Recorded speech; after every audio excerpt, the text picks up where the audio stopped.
Then what is very important is to support your spouse, to stand by your spouse, to be fair and just. Here I need to spend a few minutes. What is the meaning of fair and just? Your mother has a problem with your wife. You don't just side with one of them. No, you must be just. You must be fair. If your mother is wrong, she is wrong even if she is your mother. We have an attitude where we say, my mother is my door to paradise. My brother, sometimes your mother is your door to hell. Did you know that? From Islam, I'm telling you, if that mother of yours is oppressive and she is doing something wrong, she could be your door to hell, not to heaven. Do you know that? Wallahi. And I am saying this with all passion because we have seen a lot of marriages where the mother-in-law thinks she is the queen who is married to the woman who you are married to before you.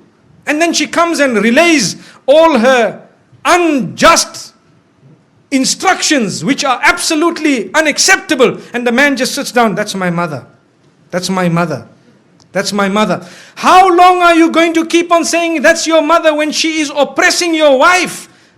Something somehow, somewhere needs to be said. Either speak to your father or tell your mother, mother, I love you so much. I did not marry this woman for her to be a means of taking my love away from you or your love away from me. The love I have for you is totally different from the love I have for her. So mother, I will love you forever, but I want to tell you this is the line you do not cross, my beloved mother. And you kiss her forehead, you can kiss her hands and her cheeks and tell her that my mother, you are wrong.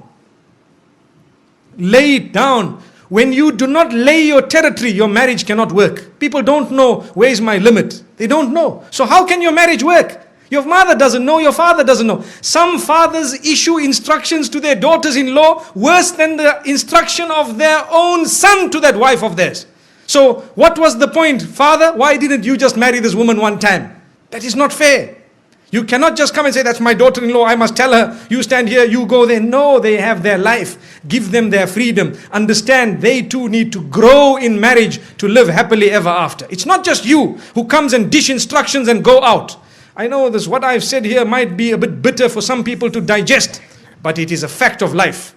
It is a red button that we press, and we need to press it and constantly remind people, because when you talk about happily ever after, remember, you need to address issues that are current and valid. Otherwise, you are wasting your time. I cannot speak about a fairy tale because none of us will then learn something by the time we walk out of these doors. So this is why we say you need to be just. Tell your father where he should stand with respect. And please, the parents, do not hate your child just because he needs a bit of time with his wife. No. Or the wife needs time with the husband or the children. No, allow them that. Let them go. You do not have to go everywhere your children go. We are going for a holiday, for example, to Penang or to Langkawi. So now father says, we are coming with. Okay, you come with, mashallah. The next year we are going to holiday, we are going to this place, we are coming with. The following year we are... So whenever did they go alone? Never. Why? Because mom and dad tag along. Give them once or twice, a few times, give them their own. Tell them, look, you guys go along, inshallah, enjoy yourselves, and next time we will join you. Perhaps you can arrange for us. Yes, it is very important to look after your parents. Believe me, we are not at all undermining that.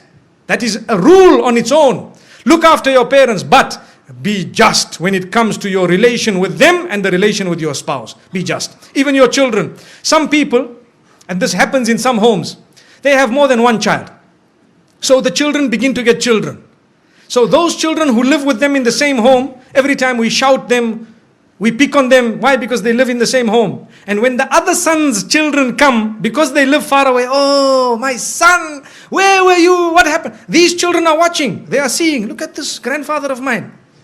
These people here, does he know what they do at school? And here he is embracing them. It is only because we are foolish. Human nature makes us get irritated with those we live with sometimes. And we don't know those who are really irritating are actually so close to us because they are far. This is why we tell parents, sometimes you need to make sure your children live a little bit of a distance from you so that you can be even closer in relation. And I have seen in my life with lots of experience that those children who do not live with their parents are sometimes closer in relation with their parents. They have a better understanding and they have a much better relation. And I am not promoting people to abandon their parents. No, you need never to abandon your parents. If you do that, you are sinful of the highest order. But what we are saying is, give each other your breathing space. is very important. Give each other breathing space. Some women, they get married into homes where mother-in-law sits and dishes instruction, right? Today we will cook this.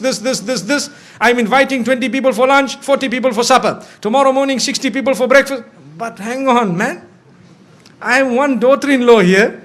We are a few people here. What's going on? If this happened once a while, it's okay. But you cannot just sit back and dish out instructions as though this is a restaurant.